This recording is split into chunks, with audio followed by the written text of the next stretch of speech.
नमस्कार, आप देख रहे हैं दूरदर्शन किसान। कार्यक्रम हेलो किसान में आप सभी का स्वागत है। मैं हूं मोनालिसा। जी हां, शाम के 6 बज चुके हैं। लेकर हाजिर हैं हम कार्यक्रम हेलो किसान, जिसमें हम खास तौर पर आज इस कार्यक्रम में पशुपालन से जुड़े अहम विषयों पर चर्चा करेंगे। साथ ही आप भी इस कार्यक्रम में हमारे साथ जुड़ सकते हैं। आप हमें कॉल कर सकते हैं और अपने सवाल पूछ सकते हैं। विशेषज्ञ मेहमानों से आप सुझाव ले सकते हैं। तो आइए सबसे पहले आपको आज के विषय के बारे में बता दें। हेलो किसान कार्यक्रम में आज का विषय है गर्मियों में पशुओं का आहार प्रबंधन और देखरेख, और इसके साथ ही मीठे पानी में झींगा पालन। तो इन दो महत्वपूर्ण विषयों पर आज इस कार्यक्रम में हम चर्चा करेंगे। आप भी अपने सवाल पूछ सकते हैं। नोट कर लें हमारे टोल फ्री नंबर, जिन पर आप कॉल कर सकते हैं और हमारे साथ जुड़ के सवाल पूछ सकते हैं। टोल फ्री नंबर है 1800-113060 और 1800-113061।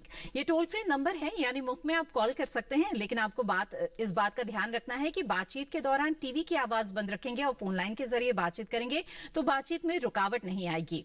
आगे बढ़ते हैं और हमारे खास मेहमानों से आपका परिचय करा देते हैं। इस वक्त हमारे साथ यहाँ पर मौजूद है डॉक्टर अशोक सैनी, जो कि पूर्व संयुक्त निदेशक है पशुपालन विभाग जयपुर राजस्थान में। आपका बहुत बहुत स्वागत है इस कार्यक्रम में। इसके अलावा हमारे साथ इस कार्यक्रम में जुड़ रहे हैं डॉक्टर पवन कुमार शर्मा, जो कि वैज्ञानिक है कृषि विज्ञान केंद्र माधोपुर चंपारण बिहार से। और बहुत जल्द ये हमारे साथ जुड़ जाएंगे डॉक्टर शर्मा, और साथ ही इनसे हम झींगा पालन के बारे में चर्चा करेंगे। लेकिन आइए कार्यक्रम में सबसे पहले गर्मियों के मौसम में पशुओं का किस तरह से ध्यान रखा जाए, उनके आहार की किस तरह से व्यवस्था की जाए, इसके बारे में बातचीत करते हैं। तो डॉक्टर सानी, सबसे पहले तो आपसे यही जानना चाहेंगे कि गर्मी काफी बढ़ने लगी है और कुछ क्षेत्रों में तो पारा बहुत ज्यादा बढ़ रहा है, जितना अब तक नहीं गया है। ऐसे में जो पशु है उसकी उत्पादकता पर किस तरह का असर पड़ सकता है अगर उसकी जो देखरेख है वो सही तरीके से न की जाए तो? देखिए, प्रचंड गर्मी, तेज गर्म हवाएं जी एवं लू से मनुष्य, पशु पक्षी, वनस्पतियां, पेड़ पौधे सभी बेहाल हैं। इस बार प्रचंड गर्मी पड़ रही है और हमारे जो पशु पक्षी इस बार बहुत ही ज़्यादा बेहाल हैं।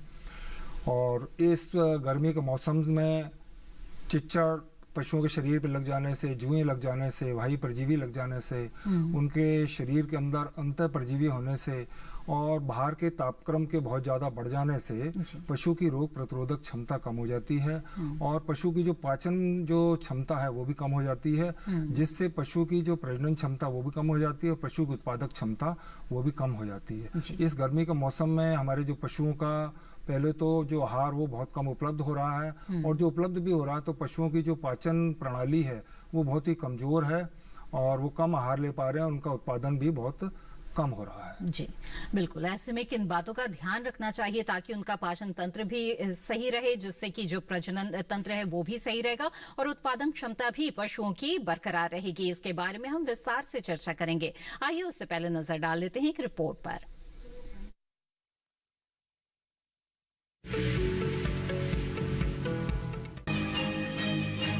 गर्मियों में पशुओं के आहार प्रबंधन पर खास ध्यान देने की जरूरत होती है। गर्मी में दूध उत्पादन और पशु की शारीरिक क्षमता बनाए रखने के लिए पशु आहार काफी अहम होता है। गर्मी में पशुओं को हरे चारे की ज्यादा मात्रा दें। इसके दो फायदे हैं। पहला, पशु ज्यादा चाव से स्वादिष्ट और पौष्टिक चारा खाकर अपना पेट भर लेता है।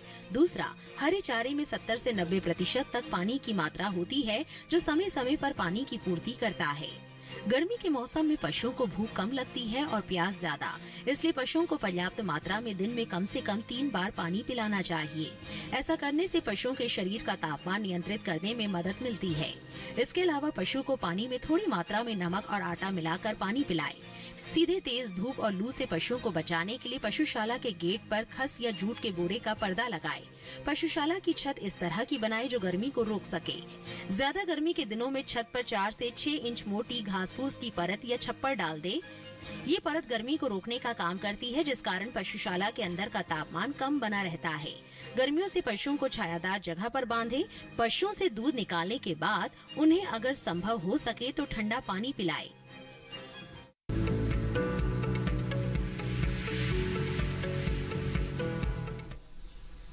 जी हाँ, तो ये रिपोर्ट आपने देखी और आइए इस बातचीत को आगे बढ़ाते हैं। डॉक्टर सैनी, आपसे जानना चाहेंगे कि जैसे कि आपने बताया कि इस मौसम में पशुओं की देखरेख बेहद ही ध्यान से करना चाहिए। जानना चाहेंगे कि आहार की जहां तक बात है तो हरे चारे की अपनी महत्ता है पशुओं के आहार में, लेकिन गर्मियों के मौसम में इसकी उपलब्धता कम हो जाती है। ऐसे में इसका विकल्प क्या है? देखिए, इस मौसम में चारे की बहुत कमी चल रही है और इस समय जो भूसा है वो 12 रुपए से लेकर के 17 रुपए तक बिक रहा है। जी। तो इस समय हमारे जो पशुपालकों के सामने जो पशु आहार की बहुत ही विकट समस्या है। तो इस समस्या को निजात पाने के लिए मैं पशुपालक भाइयों को कुछ सुझाव देना चाहूँगा, जैसे कि वो कुछ यूरिया मोलेसिस मिक्सचर ब्रिक्स आती हैं, कुछ यूरिया मोलेसिस ब्रिक्स दे सकते हैं, या वो 100 किलो जैसे खाखला या जैसे भूसा है 100 किलो खाखला एक फर्श के ऊपर बिछा लें और उसके ऊपर 40 लीटर पानी उसके ऊपर बिखेर दें और उसके ऊपर 4 किलो यूरिया 4 किलो यूरिया उसके ऊपर बिखेर दें और उसको अच्छी तरह मिला लें और उसको किसी कपड़े से या पॉलीथीन से अच्छी तरह ढक दें और इसको 8-10 दिन तक ढके रहने दें।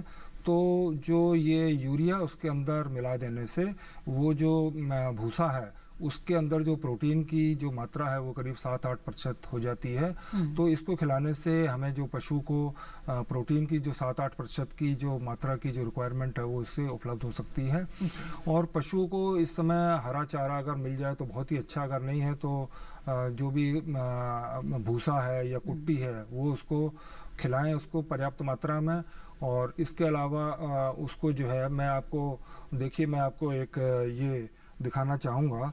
ये हमारे एक पशुपालक हैं जयपुर से, मैं इनके लिए लाया हूँ कि ये जो कंसंट्रेट है ये इसको 25 रुपए किलो में वो एक व्यापारी से इसको खरीद रहे हैं और ख़रीद करके अपनी गायों को खिला रहे हैं। वो व्यापारी गायों के लिए इनको बहुत ही कम कीमत पर ये जो संतुलित पौष्टिक आहार ये 25 रुपए किलो में खरीद रहे हैं। तो मैं अपने पशुपालक भाइयों से ये कहना चाहूँगा कि वो भी ऐसा कोई मार्केट में कोई विकल्प देखें कि जिन्हें उन्हें कम दर पर। कई तरह की चीजें देख रहे हैं डॉक्टर सैनी, इसमें क्या क्या मिला हुआ है अगर आप हमें बता सकें? देखिए, इसके अंदर जो है सफ़ेद चना है, काला चना है, इसके अंदर राजमा है, दालें हैं, कुछ ड्राई फ्रूट्स हैं, सौंफ है। तो ये एक कोई बहुत धार्मिक प्रवृत्ति के व्यापारी हैं, तो वो उनको पूरे वर्ष ये 25 रुपए किलो ये संतुलित पौष्टिक आहार देते हैं। तो जो हमारे पशुपालक हैं इसको अच्छी तरह चक्की में दल करके उबाल करके उसको पशु को खिलाते हैं। तो इस मौसम में पशु को कम से कम मैं समझता हूँ कि 25 से 30 किलो हरा चारा देना चाहिए अगर उपलब्ध हो जाए तो, और 7-8 किलो जो भूसा है वो देना चाहिए, भूसा या कुट्टी वो देना चाहिए। और अगर शरीर निर्वाह के लिए कम से कम 1.5 किलो ये जो दाना है ये आवश्यक रूप से देना चाहिए। और अगर गाय दूध दे रही है तो उसको 2.5 किलो दूध दे रही है तो 2.5 किलो पे 1 किलो ये बांट देना जरूरी है। और अगर भैंस है तो उसको 2 किलो दूध पर 1 किलो बांट देना बहुत जरूरी है। और इस मौसम में खास तौर से जो हमारी छोटे बच्चे हैं उनका ध्यान रखना बहुत जरूरी है, क्योंकि उन्हें लू बहुत तेज लग जाती है। और जो गाय भैंसे हैं उनको ठंडी जगह पे रखें, उनको छप्पर के नीचे, पेड़ के नीचे या जो कच्चे मकान है उसमें रखें, धूप में नहीं रखें, लू से बचाएं उसको। और जब रात हो जाए तो उसको बाड़े में खुले में रखें ताकि उनको रात को पर्याप्त मात्रा में हवा मिलती रहे। और सबसे बड़ी बात यह है कि उनको पशुओं को पर्याप्त मात्रा में पानी मिलना चाहिए।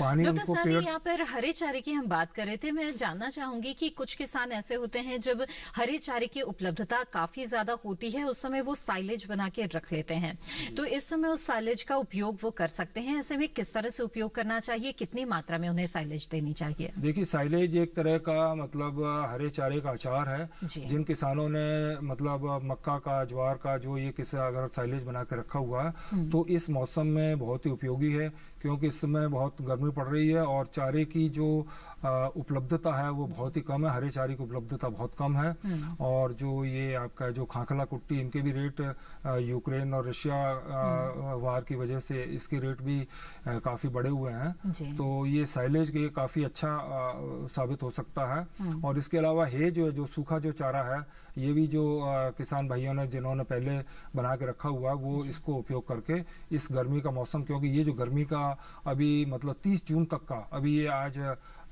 30 जून तक का जो मौसम हमारे लिए पशुपालक भाइयों के लिए बहुत ही चिंता का मौसम है। ये 30 जून का मौसम निकल गया, फिर बरसात चालू हो जाएगी, फिर तो चारे की उपलब्धता धीरे धीरे उपलब्ध होने लगेगी और ये जो गर्मी है इसका प्रभाव भी पशुओं के ऊपर कम पड़ने लगेगा। तो ये 2 महीने जो हैं वो बेहद ही महत्वपूर्ण है पशुपालकों के लिए और इस दौरान उन्हें अपने पशुओं का बेहद ही अच्छे तरीके से ध्यान रखना चाहिए ताकि उनकी जो सेहत है वो दुरुस्त रहे, अच्छी बनी रहे, तभी उनकी जो दुग्ध उत्पादन क्षमता है वो बढ़ी रहेगी। डॉक्टर सानी, यहाँ पर आपसे जानना चाहेंगे कि जो पानी है उसकी आवश्यकता हम सबको भी होती है, गर्मियों में ये आवश्यकता और भी ज्यादा बढ़ जाती है। पशुओं में पानी देने को लेकर किन बातों का ध्यान रखना चाहिए, इसके बारे में आपसे जानेंगे, लेकिन इस बीच हमारे साथ कार्यक्रम में एक कॉलर जुड़ गए हैं। पहले इनका सवाल यहाँ पर हम शामिल कर लेते हैं। जी नमस्कार, स्वागत है आपका, कृपया अपना नाम बताएं। जी नमस्कार मैम, मैं कानपुर से चंद्र प्रकाश सिंह। जी चंद्र प्रकाश जी, बताइए क्या जानना चाहते हैं।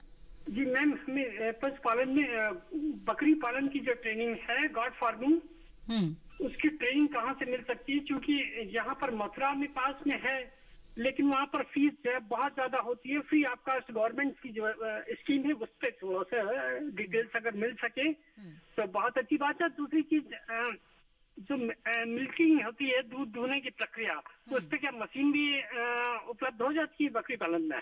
जी डॉक्टर सानी बताना चाहिए। बकरी पालन के लिए सेंट्रल गोट रिसर्च इंस्टीट्यूट मखदूम जिला मथुरा में ये भारत सरकार का संस्थान है। इसमें बकरी पालन के लिए बहुत ही अच्छी ट्रेनिंग दी जाती है और ट्रेनिंग के बाद में प्रमाण पत्र भी दिया जाता है। तो और यहाँ बहुत ही प्रैक्टिकल ट्रेनिंग दी जाती है, तो आप यहाँ पर ट्रेनिंग ले सकते हैं या आप अपने जिले के जो भी आपके जो जिला पशुपालन अधिकारी हैं उनसे संपर्क करके आप अपने जिले में या अपने उपनिदेशक से संपर्क करके ये बकरी पालन का प्रशिक्षण ले सकते हैं। और जहाँ तक दूध की बात है, तो दूध के लिए तो मैं आपसे ये कहूँगा कि अगर बकरियों का दूध है तो आप अपने हाथ से ही निकालें और इस तरह से निकालें, ऐसे नकलिंग करके इस तरह से नहीं निकालें, हाथ से निकालें तो बहुत ही उत्तम रहेगा। हाथ से निकालना ही सर्वश्रेष्ठ है। जी चंद्र प्रकाश जी, उम्मीद है आपके सवाल का जवाब मिल गया होगा। यहाँ पर आगे बढ़ेंगे और हमारे अगले मेहमान हमारे साथ जुड़ गए हैं, उनसे आपका हम परिचय करा देते हैं। डॉक्टर पवन कुमार शर्मा इस वक्त हमारे साथ जुड़ रहे हैं, वैज्ञानिक है कृषि विज्ञान केंद्र माधोपुर चंपारण बिहार से। डॉक्टर शर्मा, आपका बहुत बहुत स्वागत है इस कार्यक्रम में। डॉक्टर शर्मा, मेरी आवाज मिल रही है क्या आपको? डॉक्टर शर्मा, क्या आप मुझे सुन पा रहे हैं? चलिए, लगता है हमारी आवाज उन तक नहीं पहुंच पा रही है और उनसे हम चर्चा करेंगे झींगा पालन के बारे में। लेकिन यहाँ पर गर्मियों में पशुओं की देखभाल की हम बात कर रहे हैं, इस बातचीत को आगे बढ़ाते हैं। और डॉक्टर सैनी, जैसा कि मैंने बताया कि हम इंसानों को भी पानी की आवश्यकता जो है वो बढ़ जाती है गर्मी के मौसम में, तो ऐसे में पशुओं को भी जाहिर तौर पर उनकी भी आवश्यकता बढ़ेगी। तो ऐसे में किस तरह से पानी की व्यवस्था उनके लिए करें? देखिए, गर्मियों में पानी पशुओं के लिए बहुत ही लाभकारी है, उनके दूध के उत्पादन के लिए भी और उनके शरीर के रखरखाव के लिए भी। तो पानी जो है गर्मियों में पशुओं को पर्याप्त मात्रा में एट लिब उनको उपलब्ध रहना चाहिए और कोशिश ये करें कि जो ठंडा पानी है, मटके का पानी, उनको अगर हम पशुओं को पिलाएंगे तो उससे हम देखेंगे, आप ठंडा पानी पिलाएंगे तो कम से कम 750 मिलीलीटर दूध का उत्पादन बढ़ जाएगा। तो पशुपालक ये ध्यान में रखें कि उनको ठंडा पानी पिलाएं और जो भी उनकी पानी की जो खेली है वो बिल्कुल साफ सुथरी होनी चाहिए, उसके अंदर कोई कीड़े मकोड़े नहीं हो, उसको साफ करके और उसको जो चूना है, चूने से अच्छी तरह उसको लिपाई पुताई करके उसमें साफ पानी रखें। और दोनों टाइम पशुओं को सवेरे अच्छी तरह से नहलाएं, शाम को पशु को अच्छी तरह से नहलाएं। जितना उनका शरीर ठंडा रहेगा, खासतौर से भैंसों को तो दोनों टाइम जितना आप नहलाएंगे उनका शरीर ठंडा रहेगा और इससे उनका जो है जो उनकी मेटाबॉलिक रेट भी कम होगी और उनका हाफना भी कम होगा और उसके दुग्ध उत्पादन के भी उनके ऊपर असर पड़ेगा और उसकी प्रजनन क्षमता के ऊपर भी असर पड़ेगा। तो दोनों टाइम जो है पशुओं को अच्छी तरह से नहलाएं और प्रचुर मात्रा में उनको ठंडा पानी उनको उपलब्ध कराएं। जी बिल्कुल। खास तौर पे जानना चाहेंगे, जिन पशुपालकों के पास भैंसें रखी हुई है उन्हें इस वक्त किस तरह से ध्यान रखना चाहिए? देखिए, भैंसों का शरीर जो है उनकी जो चमड़ी है वो काले रंग की होती है और काले रंग की जो चमड़ी है वो गर्मी की बहुत ही अच्छी अवशोषक है। तो ये क्या है कि जो भैंसें हैं बहुत तेजी से सूरज की जो रोशनी है, जो सूरज की जो ताप है, उसको बहुत जल्दी अपने शरीर के अंदर अवशोषित कर लेती हैं। तो भैंसों को इस मौसम में बिल्कुल ठंडी जगह पे रखें, पंखे के नीचे रखें, कूलर के नीचे रखें, उसको पेड़ के नीचे रखें, जो कच्चे मकान है उसके नीचे रखें, झोंपड़ी छप्पर जो भी है कच्चा, उसको मतलब धूप उसको बिल्कुल भी नहीं रखनी चाहिए। और पहले तो हम देखते थे कि जो हमारी भैंसें हैं वो पोखर तालाब में चली जाती थी और सारा दिन वो पोखर तालाब में भैंसें पड़ी रहती थी और उसी पोखर तालाब में वो बैठे बैठे ही काफ़ी जुगाली करती रहती थी। उनको काफ़ी भूख भी लगती थी और उनको सवेरे जाती थी और शाम को लौट के आती थी और शाम को उनका दुग्ध उत्पादन भी काफी अच्छा रहता था। लेकिन अब पोखर तालाब कम हो गए हैं, लेकिन फिर भी अगर कहीं पोखर तालाब हैं तो उनको पोखर तालाब में उनको जाने दें और उसमें काफी जाकर के वो जुगाली करती हैं। उनका पाचन तंत्र बहुत अच्छा रहता है, उनकी जो है प्रजनन उत्पादन क्षमता सकारात्मक प्रभाव पड़ता है। जी आइए यहाँ पर आगे बढ़ते हैं। हमारे साथ एक कॉलर इस समय जुड़े हुए हैं, उनका सवाल यहाँ पर शामिल करते हैं। राजेंद्र पटेल जी जबलपुर मध्य प्रदेश से इस वक्त हमारे साथ जुड़े हुए हैं। राजेंद्र जी स्वागत है आपका, पूछिए अपना सवाल। राजेंद्र जी टीवी की आवाज बंद कर दीजिएगा, इससे बातचीत में रुकावट आएगी। आप अपना सवाल पूछ सकते हैं। जी मैडम, हमारे गाय कल 1 माह पहले ब्यानी है। ठीक है जी हमारी गाय 1 माह पहले ब्यानी है और कल अचानक गर्मी जैसे का कारण चक्कर खा के गिर गई। उसकी बीमारी डॉक्टरों ने चेक किया, कुछ समझ में नहीं आ रहा, बोले उन्होंने दवाई दी इंजेक्शन वगैरह जी। तो क्या हो सकता है, मतलब एकदम से गिर गई, वो कप रही थी, फिर इंजेक्शन लगे तो ठीक है, लेकिन चढ़ नहीं रही। अच्छा, पानी भर पी रही। जी डॉक्टर साहब ने क्या सुझाव देंगे आप इन्हें? देखिए एकदम वो गिर गई चक्कर खा के तो बहुत ज्यादा संभावना है कि उसको हीट स्ट्रोक हो गया हो। उसको अचानक बहुत इस समय प्रचंड गर्मी पड़ रही है, उसका तापक्रम हो सकता है 105-6 डिग्री फ़ारेनहाइट। जब जानवर का तापक्रम ये इससे भी ऊपर हो जाता तो जानवर क्या है कि बेहोश होकर के नीचे गिर पड़ता है, हांफने लगता है, तेज सांस लेने लगता है और उसकी जो ऐसा लगता है कि जैसे बेहोश हो गया। तो इस समय पशु चिकित्सक उसको नॉर्मल सलाइन चढ़ा देते हैं और उसके सिर के ऊपर ठंडा पानी आपको डालना चाहिए, बर्फ उसके सिर के ऊपर रखनी चाहिए, पूरे शरीर के ऊपर उसको नहलाना चाहिए अच्छी तरह। तो थोड़ी देर में आप देखेंगे कि उसको काफ़ी राहत मिल जाएगी। उसका जो टेम्परेचर है 105-6 डिग्री फ़ारेनहाइट जो पहुंच गया है वो थोड़ी देर में 100, 101 या 102 डिग्री फ़ारेनहाइट तक आ जाएगा और पशु चिकित्सक से परामर्श करके उसको दवाई देनी चाहिए और उसको पर्याप्त मात्रा में पानी उसको पिलाना चाहिए और उसको ठंडी चीज़ें जैसे छाछ, बेसन वगैरह है, इस तरह की उसको चीज़ें उसको देनी चाहिए और पानी उसको पर्याप्त मात्रा में पिलाना चाहिए। बिल्कुल। तो राजेंद्र जी उम्मीद है आप इन सुझाव पर जरूर अमल करेंगे और आपकी जो गाय है वो बिल्कुल स्वस्थ हो जाएगी। इसी के साथ कार्यक्रम हेलो किसान में यहाँ पर वक्त हो चला है एक छोटे से ब्रेक का। हम जल्द हाजिर होंगे, आप बने रहें दूरदर्शन किसान पर।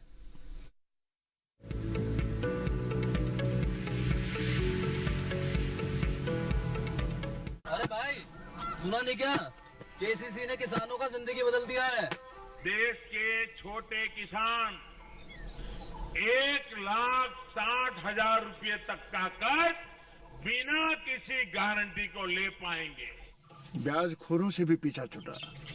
मैं तो जैविक खेती का पूरा सामान मंगा लिया, केसीसी का भी कोई दबाव नहीं। ब्याज चुकाने के लिए पूरा 1 साल मिलता है। समय पर भुगतान करने पर केवल 4% के सालाना ब्याज पे लोन मिल गया मुझे। अपना आधार कार्ड, लेटेस्ट फोटो और जमीन के कागजात लेके अप्लाई करो बस। और नामांकन भरने के लिए जेब भी ढीली नहीं करनी पड़ी।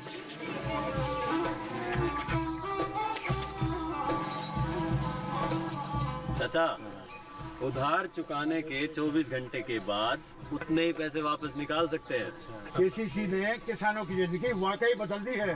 तो आप भी किसान क्रेडिट कार्ड अपनाएं और सहजता से ऋण पाएं।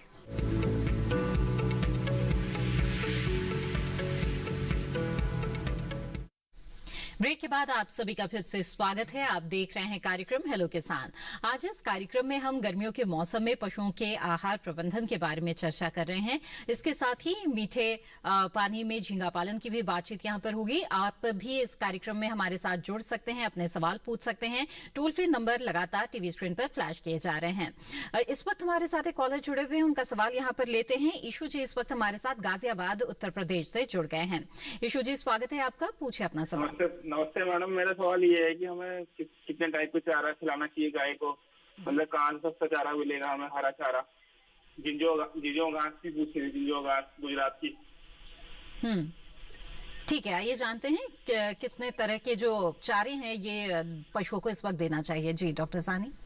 देखिए, इस समय पशुओं को कम से कम जो हरा चारा, अगर, क्योंकि हरे चारे की इस समय उपलब्धता बहुत कम हो रही है, इस समय रिजका, बरसीम, MP चरी, यही चारे उपलब्ध हैं और इनके भी रेट बाजार में, क्योंकि उपलब्धता कम है, इनके भी रेट बढ़े हुए हैं, तो ये आपको हरे चारे खिलाने चाहिए और इनको भी आप कुट्टी करके खिलाएं और इनको जो सूखा चारा, जो भूसा चारा है, उसमें मिक्स करके खिलाएं। इनको सारा एक साथ न खिलाएं, क्योंकि एक साथ खिलाने से कभी कभी क्या है, पशुओं को आफरा हो जाता है। तो सूखा चारा और ये हरा चारा दोनों मिक्स करके खिलाएं।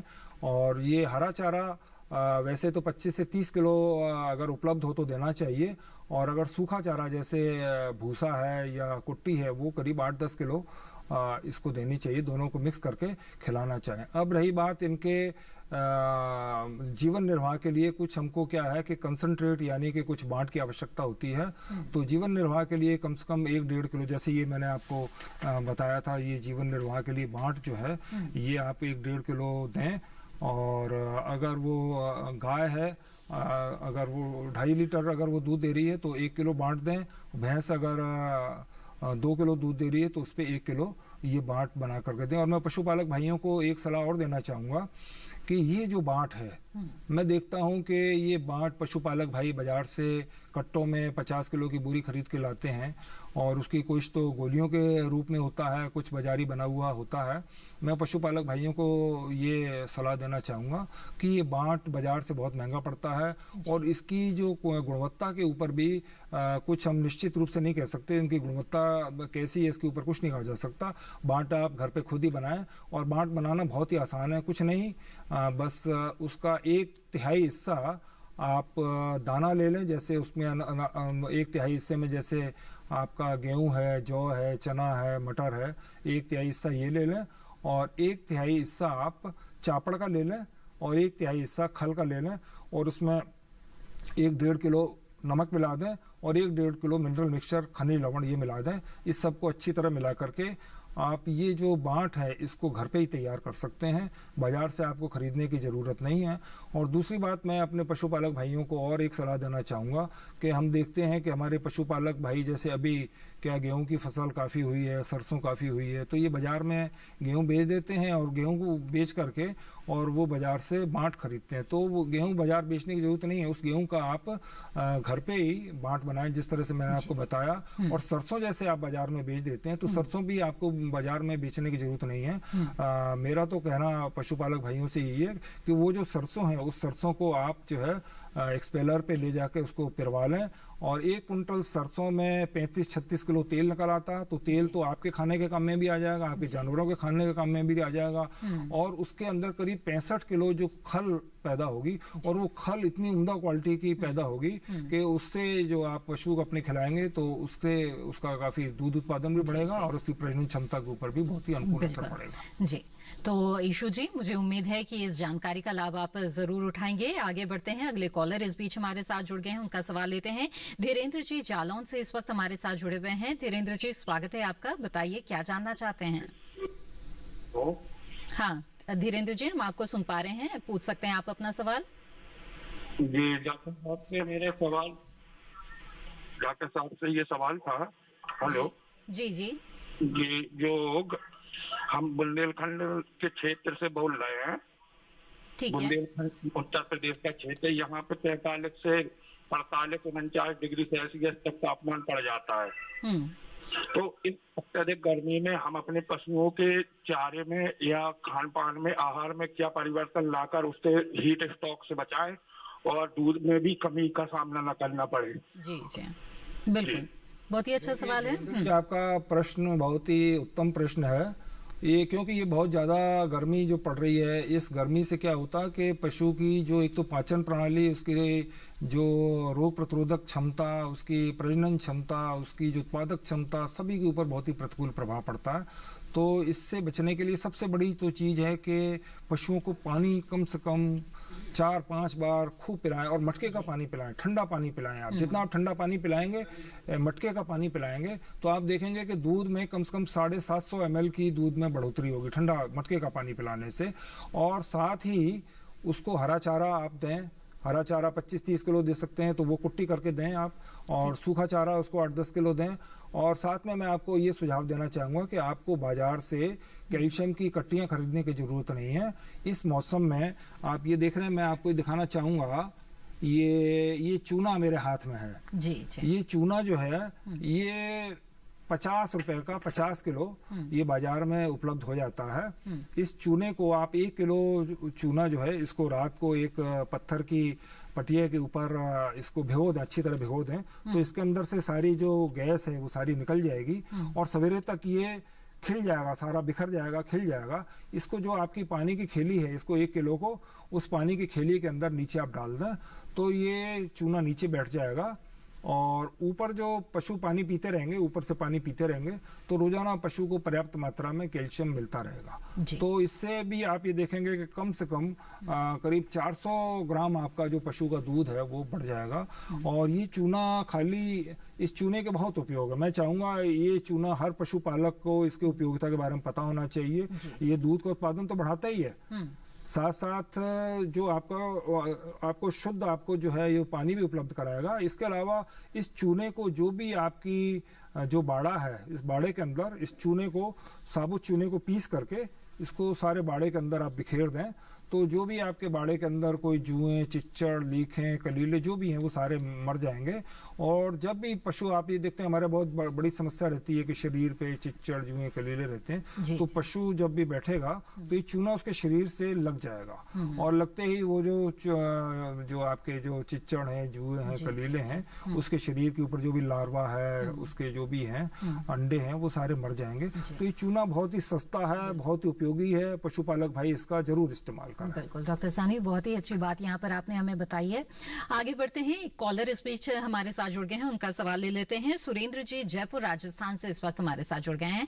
सुरेंद्र जी, स्वागत है आपका, पूछे अपना सवाल।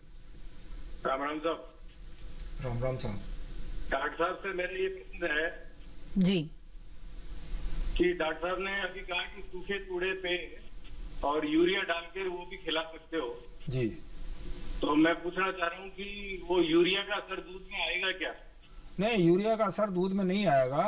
यूरिया अगर हम यूरिया का सेवन करेंगे तो हमारे लिए वो क्या है कि घातक है। लेकिन ये जो, क्योंकि ये रूमिनेंट्स हैं, इनके 4 पेट होते हैं, तो ये यूरिया उपचारित जो आपका जो भूसा है, इसके अंदर करीब 8% मतलब प्रोटीन इसके अंदर विकसित हो जाएगी और 7-8% प्रोटीन की ही रिक्वायरमेंट गाय भैंस को रहती है। तो ये इसके लिए कोई नुकसानदायक नहीं है। इसके लिए हमारा जो सूखा चारा है वो और ज़्यादा पौष्टिक हो जाएगा और ज़्यादा प्रोटीन युक्त हो जाएगा। जी सुरेंद्र जी, उम्मीद है आपके सवाल का जवाब मिल गया होगा। आगे बढ़ते हैं यहाँ पर, और डॉक्टर सानी आपसे जानना चाहेंगे कि इस गर्मी के मौसम में जो गाभिन पशु हैं उनका ध्यान किस तरह से रखें, उनके आहार की व्यवस्था किस तरह करें, उनके आवास की व्यवस्था किस तरह करें? देखिए, ये जो मौसम है, गाभिन पशु इन दिनों क्या है कि ज्यादातर जो हमारी जो भैंसें हैं वो हम देखते हैं कि सितंबर अक्टूबर में भी आती है और इस समय क्या है, उनकी एडवांस प्रेगनेंसी चल रही होती है। तो इस मौसम में गाभिन पशुओं की विशेष देखभाल की जरूरत है, क्योंकि इस समय जो ये मौसम चल रहा है ये हमारे पशुपालकों के लिए बहुत ही मतलब सोचने का और बहुत ही थोड़ा सा प्रतिकूल मौसम हमारे पशुओं के लिए चल रहा है। तो बहुत गाभिन पशुओं को विशेष सावधानी रखनी पड़ेगी। एक तो ये कि उनको दौड़ाएं भगाएं नहीं, उनको ठंडी जगह पर रखें। उनका अगर भैंसें हैं तो उसको अच्छी तरह सवेरे शाम खूब नहलाएं, खूब उनको हरा चारा वगैरह ये दें। और ख़ास तौर से जो विशेष ध्यान देने वाली जो बात ये है कि गाभिन पशुओं के कभी कभी क्या होता है कि ज़्यादा गर्मी पड़ने से उनके जो मूत्र द्वार है उससे कभी कभी जेरी निकलने लगती है। तो जेरी जब निकलने लगती है तो उस समय अगर ज़्यादा गर्मी पड़ने की वजह से उसके अंदर कुछ भी गर्भपात होने की संभावना रहती है। तो अगर जो ही जेरी निकले तो हमें अपने पशु चिकित्सक से संपर्क करके उसका उपचार कराना चाहिए। और प्राथमिक उपचार के रूप में मैं आपको बता देता हूँ कि ये जो देख रहे हैं, अब ये कतीरा मेरे हाथ में है, ये आप देख रहे हैं कतीरा, ये कतीरा है। ये आप 200 ग्राम रात को एक कच्चा जो मिट्टी का बर्तन है उसके अंदर आप इसको 200 ग्राम भिगो दें और सवेरे ये फूल जाएगा। तो ये फूला हुआ कतीरा आप पशु को सवेरे खिलाएं, इससे पशु को काफी राहत मिलेगी। इसके अलावा जो छाछ और बेसन मिला के पशु को दें और मेहंदी जो है वो पानी में घोल के पशु को दें। इसके अलावा अगर कोई और समस्या होती है तो पशु चिकित्सक से आप परामर्श कर सकते हैं। बिल्कुल। ऐसे मौसम में जो ज्ञाभिन्न पशु है, आपने बताया कई बार गर्भपात की समस्या आ जाती है, क्या वजह हो सकती है इसकी और बचाव के लिए क्या किया जाए? देखिए, गर्भपात अगर होने का कोई संभावना लगती है तो पशु चिकित्सक से परामर्श करके उसको प्रोजेस्टेरोन के इंजेक्शन लगवाए जा सकते हैं। तो इससे जो गर्भपात की संभावना वो कम हो जाएगी। और जो उसका पिछला जो पोर्शन है, जो उसके पुट्ठे हैं, उसके ऊपर जो गीली मिट्टी या चिकनी मिट्टी उसका आप लेप कर दें और पशु को बिल्कुल ठंडी जगह पे रखें और खाने के लिए भी उसको ठंडी चीजें देंगे। गर्म चीज उसको, गर्म बांट वगैरह वो चीज नहीं दें जी। और जो नवजात पशु है उनकी देखरेख किस तरह से करनी चाहिए इस समय? देखिए, नवजात पशु लू की चपेट में बहुत जल्दी आते हैं। अगर वो अभी कोई बिल्कुल ताजा ब्याया हुआ है तो उसको पर्याप्त मात्रा में आप उसको खीस पिलाएं, कोलोस्ट्रम पिलाएं, क्योंकि खीस में पर्याप्त मात्रा में प्रोटीन होती है, उसके अंदर पर्याप्त मात्रा में विटामिन ए होता है और उसके शरीर का 1/10 भाग उसको पिलाना चाहिए। इसको पिलाने से उसकी रोग प्रतिरोधक क्षमता उसकी बढ़ती है। और वो जो करीब जब 10-15 दिन का हो जाए तो पिपराजीन एडिपेट या पिपराजीन साइट्रेट नाम की दवाई 4 से 10 ग्राम उसके शरीर के वजन के हिसाब से उसको देनी चाहिए। फिर हर 15 दिन पे ये क्रमनाशक दवा उसको आवश्यक रूप से देते रहें जब तक कि वो 3 महीने का नहीं हो जाए। फिर 3 महीने के बाद में हर 6 महीने पे ये दवाई देते रहें, हर महीने देते रहें और 6 महीने बाद प्रत्येक त्रैमास पे क्रमनाशक दवाई उसको आवश्यक रूप से देते रहें। इसके अलावा उसको विटामिन ए, D3, E की अगर आप उसको 3-4 ml रोजाना पिलाएंगे तो उसके जो बढ़वार भी बहुत अच्छी होगी और उसकी जो रोग प्रतिरोधक क्षमता में भी बढ़ोतरी होगी। बिल्कुल। आइए आगे बढ़ते हैं। इस वक्त हमारे साथ एक कॉलर जुड़ गए हैं, उनका सवाल यहाँ पर लेते हैं। नंद स्वरूप मिश्रा जी इस वक्त हमारे साथ जुड़ रहे हैं बाराबंकी उत्तर प्रदेश से। नंद स्वरूप जी, स्वागत है आपका, पूछिए अपना सवाल। मेरा नाम नंद स्वरूप मिश्रा है। अपने जीवन का लालन पालन करने के लिए हमें करना है पशुपालन। तो पशुपालन में हम जानना ये चाहते हैं कि जब हमारे पास बहुत मात्रा में चारा होता है तो उसको साइलेज किस बना करके रखें जो जब चारे की कमी हो तो उस समय हमारा उपयोग में आ सके पशुओं के बारे में। बिल्कुल। देखिए, इस समय तो वैसे चारे की बहुत क्या है कि इस समय तो कमी है, इस समय तो चारे का भंडारण नहीं हो सकता।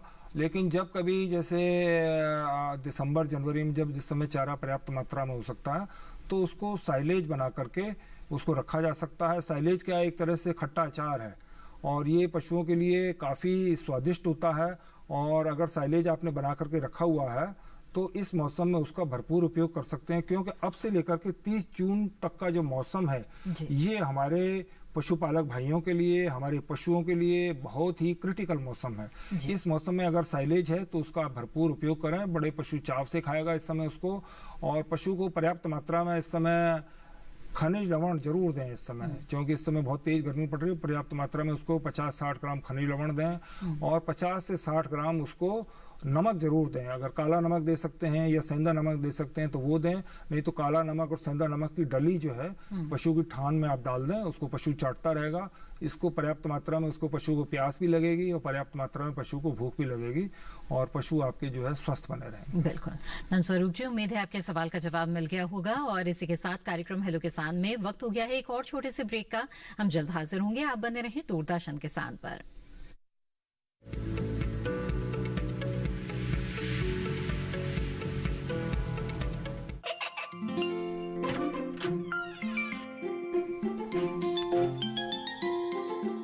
ये क्या हो रहा है?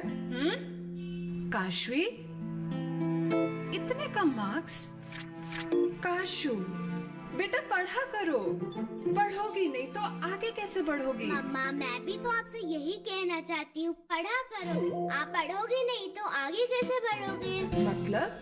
वो देखो, सिर्फ बैक पर छपा ऑर्गेनिक नहीं, ऑर्गेनिक का निशान पहचानिए। पीजीएस ऑर्गेनिक का ये लो। उन किसानों की पहचान है जो आज भी परंपरागत विधि से रसायन मुक्त खेती कर आपके लिए शुद्ध फसल उपजा रहे हैं। अब समझे मम्मा, अगर मैं प्योर ऑर्गेनिक फूड नहीं खाऊंगी तो अच्छे मार्क्स कैसे लाऊंगी? अच्छा बच्चों, जैविक खेती की इस मुहिम को आगे बढ़ाइए शुद्ध ऑर्गेनिक अपनाइए।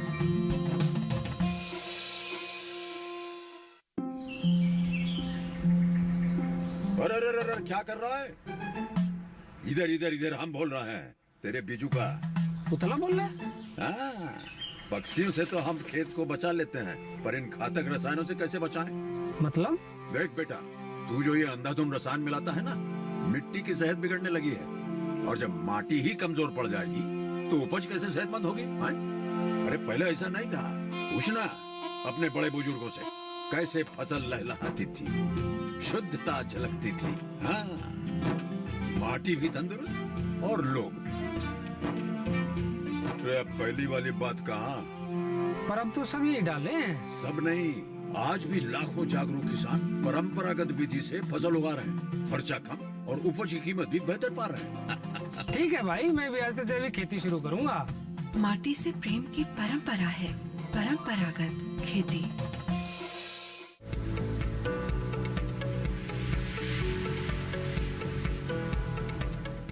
ब्रेक के बाद आप सभी का फिर से स्वागत है। आप देख रहे हैं कार्यक्रम हेलो किसान। आज इस कार्यक्रम में हम चर्चा कर रहे हैं कि गर्मी के मौसम में पशुओं के लिए आहार प्रबंधन किस तरह से करें और किस तरह उनकी देखरेख करें। इसके लिए हमारे साथ खास मेहमान मौजूद हैं, डॉक्टर अशोक सानी, जिनसे हम बातचीत कर रहे हैं। आप भी अगर कोई सवाल पूछना चाहते हैं तो आप हमारे टोल फ्री नंबर पर कॉल कर सकते हैं और सवाल पूछ सकते हैं। बातचीत को यहाँ पर आगे बढ़ाएंगे, लेकिन इस बीच हमारे साथ एक कॉलर जुड़ गए हैं। पहले उनसे बात कर लेते हैं और उनका सवाल जान लेते हैं। जी नमस्कार, स्वागत है आपका। कृपया अपना नाम बताएं। हेलो जी नमस्ते। जी नमस्कार। बल्लू जी, इस वक्त आप हमारे साथ जुड़े हुए हैं जालौन उत्तर प्रदेश से। बताएं क्या जानना चाहते हैं। हेलो जी बल्लू जी, हम सुन रहे हैं आपको। जी सर, मेरी जो एक हेलो जी जी, मेरा टीवी की आवाज बंद कर दे बल्लू जी। जी जी बिल, जो हमारे जो जानवर है जी, पिछले दिनों बिया था, तो उस जो बी गया तो पता चला जब हमने चेक कराया उसे बुखार है, और बुखार के कारण वो उसने जेड़ भी अभी से नहीं डाली, 3-4 दिन हो गए हैं। अच्छा। और हाँ बुखार है, और शायद डॉक्टर कह रहा था कि हीट स्ट्रोक है। तो क्या रोकथाम करना चाहिए, जेड़ भी गिर जाए और हमारे दूध में नुकसान ना हो? जी जी ठीक है। देखिए, गाय की जेर गिराने के लिए उसको मैं आपका एक घरेलू नुस्खा बता देता हूँ। बांस की पत्ती आप आधा किलो, बांस की पत्ती आधा किलो, गाजर के बीज 50 ग्राम और गुड़ 250 ग्राम, इनको आप अच्छी तरह औंटा लें, उबाल लें इसको अच्छी तरह और पशु को पिला दें, तो इससे थोड़ी देर में जेर गिर जाएगी। इसके अलावा सौंठ 50 ग्राम, अजवाइन 50 ग्राम, और ये हल्दी देख रहे हैं, ये मैं आपको हल्दी दिखा रहा हूँ, ये हल्दी देख रहे हैं 50 ग्राम ये हल्दी, तीनों और करीब 400 ग्राम गुड़ और 2 किलो पानी, इसको अच्छी तरह आप औंटा लें। औंटाने के बाद में अच्छी तरह और उसको थोड़ा जब गर्म ही हो, गर्म ही पशु को पिला दें। इसके अलावा अगर क्योंकि ब्याने से 4 से 6 घंटे के अंदर गाय या भैंस जेर डाल देती है, अगर फिर भी जेर नहीं डालती तो, और इतना उपाय करने के बावजूद भी जेर नहीं डालती, तो पशु चिकित्सक से बुला करके उसको उसकी जेर निकलवा लेनी चाहिए। अगर ज़्यादा समय तक रह गई और चूंकि अभी गर्मी का मौसम है तो उसके अंदर जो है गर्भाशय का वो एक तो जेर अंदर चिपक जाएगी, अंदर जो है उसको निकालने में बहुत ही पशु को कष्ट होगा, अंदर घाव हो जाते हैं और फिर क्या है अंदर मेट्राइटिस हो जाती है, और उससे जो है फिर बाद में पशु को मवाद आने लगती है। मवाद एक बार आने लग गई तो पशु को बुखार हो जाएगा और पशु का क्या दूध वो कम देने लगेगा, चारा वो कम चरेगा। तो अगर उसका जेर का थोड़ा सा भी टुकड़ा रह गया तो वो मवाद आ जाएगी, तो उससे आपको काफ़ी आर्थिक नुकसान होगा। तो आप एक बार अपने पशु चिकित्सक से परामर्श कर लें, तो वो अगर इतना करने के बावजूद भी नहीं निकलती तो वो कैल्शियम बोरोग्लूकोनेट की बोतल चढ़ा देते हैं या इंजेक्शन ऑक्सीटोसिन लगा देते हैं। तो इससे अमूमन जेर डाल देती है, अगर फिर भी नहीं निकलती तो जेर हाथ से निकलवानी पड़ेगी। जी बिल्कुल। आइए आगे बढ़ते हैं। इस वक्त हमारे साथ एक और कॉलर जुड़ गए हैं, उनका सवाल ले लेते हैं। संजीव कुमार जी इस वक्त ऊना हिमाचल प्रदेश से जुड़े हुए हैं।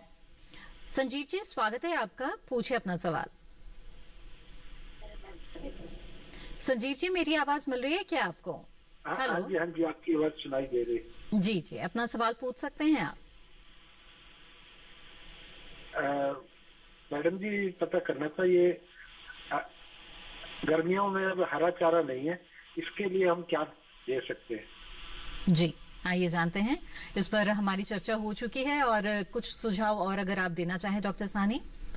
देखिए, एक जो वयस्क पशु है उसको करीब 25 से 30 किलो हरा चारा मिलना चाहिए जी। अगर और करीब 8-10 किलो उसको सूखा चारा जिसको भूसा या कुट्टी कहते हैं वो मिलनी चाहिए। अगर हरा चारा उपलब्ध नहीं है तो उसके स्थान पर फिर हमको कोशिश ये करनी चाहिए कि पशु को चरागाह में सवेरे शाम को बहुत ही सवेरे जल्दी उठ करके चरागाह में छोड़ना चाहिए। और अगर चरागाह में भी कुछ उपलब्ध नहीं है तो मैं कुछ आपको वैकल्पिक चारों के बारे में आपको जानकारी दे देता हूँ।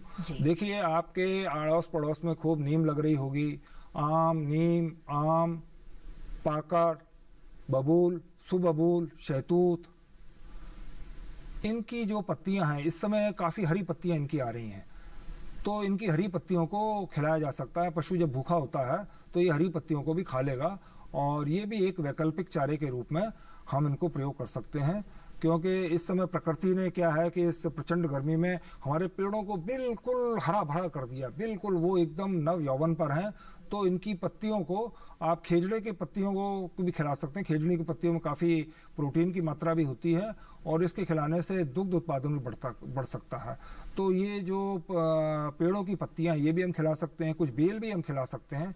और इसके अलावा मैं आपको बताऊं कि आपके अगर घर के नज़दीक सब्जी मंडी अगर नज़दीक है तो आप सब्जी मंडी से लौकी इस समय बाजार में बहुत आ रही है, लौकी आप खरीद के पशुओं को खिला सकते हैं। या काशी फल जो है ये भी आजकल क्या है, जो सब्जी विक्रेता हैं उनकी जो सब्जी नहीं बिकती तो वो सब्जी रख लेते हैं और उसकी पोटली बना करके आप घिया दे सकते हैं। काशी फल जो है ये भी आप ला करके उसको काट करके पशु को खिला सकते हैं। तो एक वैकल्पिक टमाटर भी आप खिला सकते हैं। तो ये वैकल्पिक जो चारे हैं ये इनसे हम अपने पशुओं को जिंदा रख सकते हैं, उनका उत्पादन के ऊपर कोई प्रभाव न पड़े।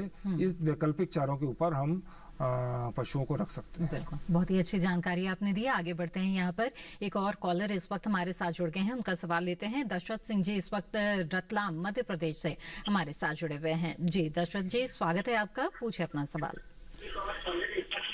सर हमारे मतलब एचएफ नस्ल की गाय है, उनको फेंट क्यों नहीं आता है सर, क्या खिलाना चाहिए? एक बार फिर से अपना सवाल दोहरा दें। एचएफ नस्ल की गाय है मैडम हमारे, तो मतलब उसके फेंट अच्छी नहीं आती है तो क्या खिलाना चाहिए? जी मैं समझा नहीं, दोबारा बोलें। टीवी की आवाज बंद कर दीजिए दशरथ जी, इससे आपकी आवाज हमें साफ साफ नहीं मिल पा रही है। ये बोल रहा हूँ मैडम मैं कि मतलब एचएफ नस्ल की गाय है हमारे पास, तो टीवी की आवाज। हेलो जी जी, ये बोलो एचएफ नस्ल की गाय है हमारे पास, उसकी फेंट अच्छी नहीं आती है तो क्या खिलाना चाहिए? कुछ अगर आप समझ पाए हो। मैं समझ नहीं पाया। और दशरथ सिंह जी आपका सवाल ये बोल रहा कि एचएफ नस्ल की गाय है हमारे पास, उसकी फेंट अच्छी नहीं आती है सर, तो क्या खिलाना चाहिए उसको दायरे में? क्या समस्या आ रही है आपकी गाय को? मतलब फेंट अच्छी नहीं आती है, दूध में अच्छी नहीं आती है, मतलब अच्छा, दूध उत्पादन कम है, दूध उत्पादन आप बढ़ाना चाहते हैं गाय का। ठीक है, आइए जानते हैं। देखिए, इस मौसम में दूध की महत्ता बहुत ज्यादा है क्योंकि बहुत प्रचंड गर्मी पड़ रही है। इस समय क्या है, जो दूध की मांग बहुत कम है और दूध का उत्पादन बहुत कम है। जी जी। तो इस समय अगर आपकी गाय या भैंस अगर ताजा ब्याई है तो आपके लिए वो सोने में सुहागा है। ताजा ब्याई गाय या भैंस जिसके घर में है तो वो उसके घर में सोने का सुहागा है, क्योंकि उसको उसकी अच्छी कीमत मिल सकती है। अगर आपके यहाँ कोई ताजा गाय या भैंस ब्याई हुई है तो उसका आप भरपूर दोहन करें। आप ध्यान में रखें उसके शरीर के ऊपर कोई चिच्चड़ नहीं हो, कोई कलीले नहीं हो। मैंने बताया उसके ऊपर कोई चूना वगैरह बिखेर दें और उसके अंदर, उसके शरीर के अंदर कोई अंतः परजीवी नहीं हो। अंतः परजीवी को रोकने के लिए आप ये देख रहे हैं, ये एल्बेंडाजोल नाम की 3 ग्राम की दवाई अब बड़े पशु को आप प्रत्येक 3 महीने पे देते रहेंगे तो अंतः परजीवी उसके शरीर के अंदर से निकल जाएंगे। इसके अलावा 8 से 10 ग्राम उसको नीला थोथा भी आप उसको दे सकते हैं, तो अंतः परजीवी नहीं रहेंगे, वाही परजीवी उसके अंदर नहीं रहेंगे। उसके शरीर के ऊपर आप रोजाना खरहरा करें, एक ब्रश से उसकी रोजाना मालिश करें, तो आप देखेंगे इस इतने से ही उसके दूध पे कम से कम 500 मिलीलीटर का फर्क पड़ जाएगा। इसके अलावा उसको पशु को आप अगर उपलब्ध है तो हरा चारा दें, सूखा चारा दें, बांट उसको दें। और मैंने आपको बताया अगर वो गाय है तो 2.5 लीटर दूध पर 1 किलो उसको बांट, और वो बांट भी आप घर पे तैयार करें, आपको बाजार से बांट खरीदने की जरूरत नहीं है। उस बांट को आप घर पे तैयार करके जरूर घर पे तैयार करें। उसको खनिज लवण दें, उसके जो चारे में उसको 50 ग्राम नमक रोजाना दें, 50-60 ग्राम खनिज लवण दें, तो वो दूध पर्याप्त मात्रा में देने लगेगी। बिल्कुल, तो इन बातों का ध्यान रखकर आप अच्छा दुग्ध उत्पादन अपनी गाय से ले सकते हैं। और इसी के साथ हेलो किसान कार्यक्रम में यहाँ रुकेंगे एक छोटे से ब्रेक के लिए। ब्रेक के बाद भी हमारी चर्चा जारी रहेगी। आप बने रहिए दूरदर्शन किसान पर।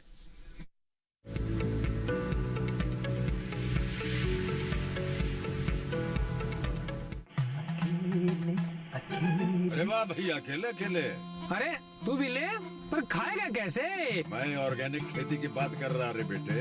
अकेले अकेले खेती कब तक करेगा? मतलब गांव में 20-25 किसानों का समूह बना के पंजीकरण करवा ले, फिर सरकारी ट्रेनिंग भी मिलेगी और मुफ्त जैविक बीज खाद भी। फिर पीजीएस ऑर्गेनिक की सरकारी मोहर के साथ तेरी उपज आकर्षक पैक में पहुंचेगी बड़े बाजार तक। अच्छा? हाँ। अरे भाई कहाँ चल दिया? सबको साथ लाने, आमदनी बढ़ाने। तो किसान भाई समझ गए ना, साथ मिलकर ऑर्गेनिक खेती कीजिए, अपनी परंपरा को आगे बढ़ाइए, ज्यादा मुनाफा कमाइए। माटी से प्रेम की परंपरा है परंपरागत खेती।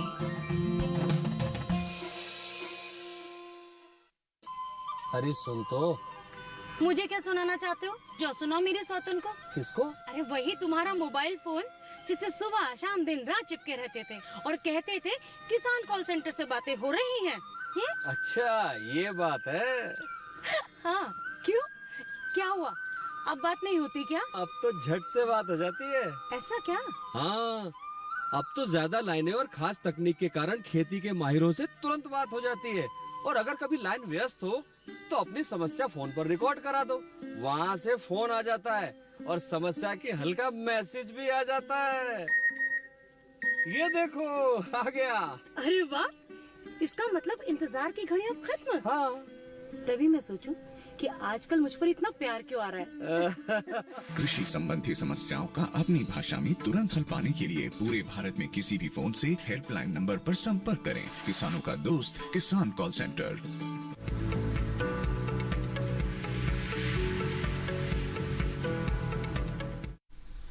ब्रेक के बाद आप सभी का फिर से स्वागत है। आप देख रहे हैं कार्यक्रम हेलो किसान। आज इस कार्यक्रम में हम गर्मियों के मौसम में पशुओं के आहार प्रबंधन के बारे में बातचीत कर रहे हैं।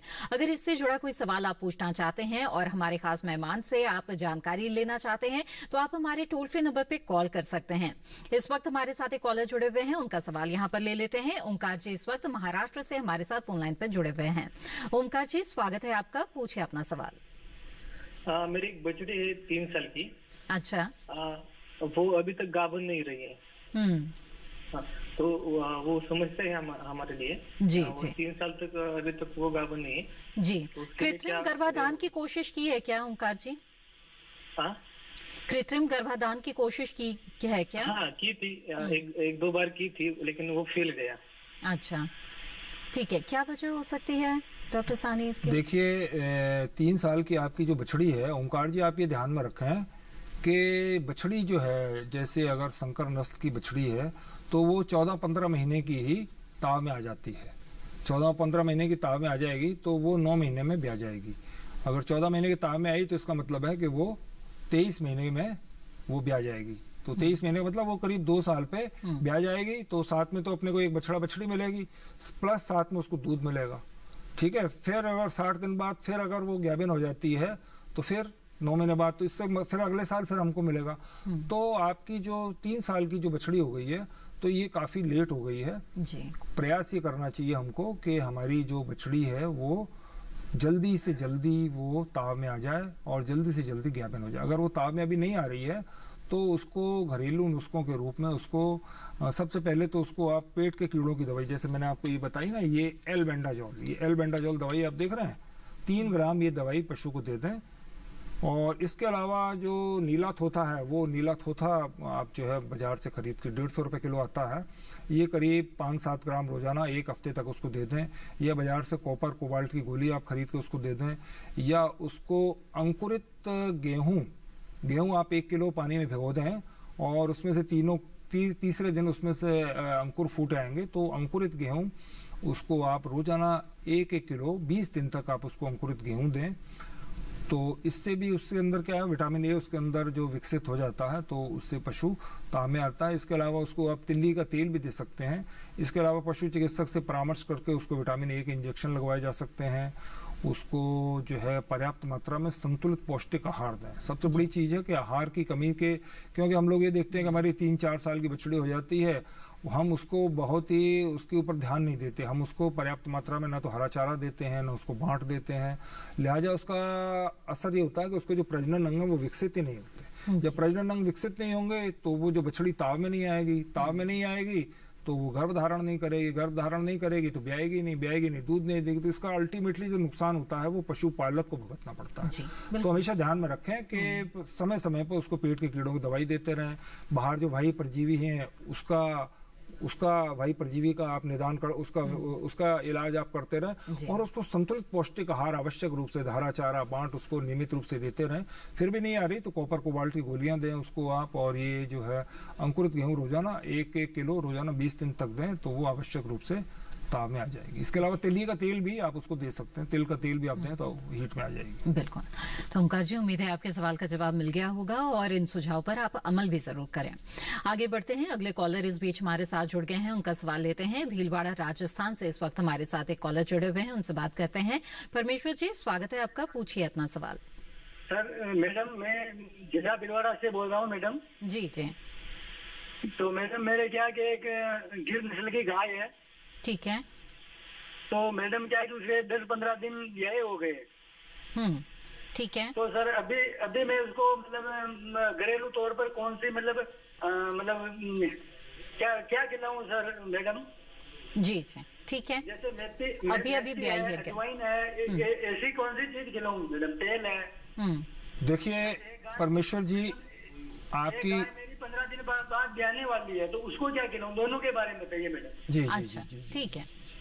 देखिए, पहले जो आपकी 10 दिन की ब्याई हुई गाय है उसके बारे में मैं बता देता हूँ। जो 10-15 दिन की ब्याई हुई गाय है उसको आप पर्याप्त मात्रा में जो ये होता है क्या कहते हैं काकड़े की जो खल है, काकड़े की खल, ये उसको उबाल कर गर्म पानी में इसको भिगो करके पर्याप्त मात्रा में उसको काकड़े की खल दें। उसको सौंठ, अजवाइन, हल्दी 30-30 ग्राम और पावर गुड़ और करीब 1-1.5 किलो पानी में अच्छी तरह उबाल कर सवेरे शाम दें, ताकि उसके शरीर के अंदर जो बच्चेदानी है वो बिल्कुल साफ हो जाए। और उसको पर्याप्त मात्रा में मेथी आप उबाल करके दें उसको, और मेथी में गुड़ मिला करके दें। क्योंकि अब वो 10 दिन की हो गई तो उसको आप गेहूं का दलिया आप अच्छी तरह गेहूं को अच्छी तरह राम करके गेहूं का दलिया बनाएं। और उसमें गुड़ भी जो सफ़ेद गुड़ नहीं, काला गुड़ आप लें, जो देसी गुड़ होता है ना, काला गुड़ आप उसमें मिला करके दें। तो और जौ का दलिया भी अभी आप 2-4 दिन बाद जौ का दलिया भी देना शुरू कर सकते हैं। और उसको उसको आप देना थोड़ा चालू कर दें और धीरे धीरे बांट की मात्रा बढ़ाते जाएं। और हरा चारा भी उसको दें तो पर्याप्त मात्रा में वो ये तो ब्याई हुई गाय आपकी दूध देने लग जाएगी। और जिसको अभी 10-12 दिन ब्याने में है उसको आप देखिए, जो गर्भावस्था के जो अंतिम 3 महीने हैं, जैसे गाय 9 महीने 9 दिन में ब्याती है मोटे तौर पर, और भैंस 10 महीने 10 दिन पर ब्याती है।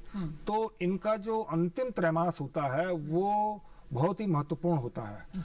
अगर इसमें आपने सावधानी रखी तो एक तो उससे क्या है कि जो उसका प्रसव है गाय या भैंस का वो बहुत आसानी से हो जाएगा, और ब्याने के बाद में वो आसानी से उसकी डिलीवरी हो जाएगी। तो इस अंतिम 3 में उसमें पर्याप्त मात्रा में उसको हरा चारा दें, उसको बांट, उसको 1.5 किलो अतिरिक्त बांट आप दें। अभी तक जो 1-1.5 किलो तो उसके जीवन निर्वाह के लिए दे रहे हैं, और 1-1.5 किलो उसको गर्भावस्था के लिए 1.5 किलो उसको बांट दें। इसके अलावा उसको मैं आपको एक देसी उपचार बता देता हूँ। उसको आप सरसों का तेल अच्छा। उसको आप करीब 100 ग्राम रोजाना दें। और अगर आपके घर में अगर देसी घी है, क्योंकि देसी घी इस समय बहुत महंगा है, अगर आप, और सरसों का तेल भी इस समय 160-70 रुपए किलो है, अगर आपके देसी सरसों का तेल अगर आप दें तो वो बहुत ही उसके लिए मुफीद रहेगा। उससे क्या हमने देखा कि आसानी से वो प्रसव हो जाएगा और वो दूध भी आसानी से देगी। बिल्कुल। तो परमेश्वर जी, बहुत ही विस्तार से आपके सवालों के जवाब आपको मिल गए हैं। किस तरह से जो ब्याह चुकी है गाय उसकी देखभाल करे और जो ब्याने वाली है उसकी जो आहार की जो व्यवस्था है वो कैसे करनी चाहिए, इसके बारे में आपने जान लिया है। उम्मीद है दोनों गाय आपकी स्वस्थ रहेगी इन सुझाव पर अगर आप अमल करेंगे तो।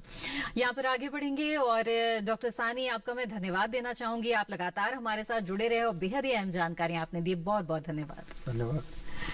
और इसी के साथ आगे बढ़ते हैं। आपको बता दें हम कल के विषय के बारे में। हेलो किसान कार्यक्रम में कल जिन विषयों पर चर्चा होगी वो है कपास की बुआई की तैयारी और गर्मियों में हरे चारे वाली फसलों की देखभाल।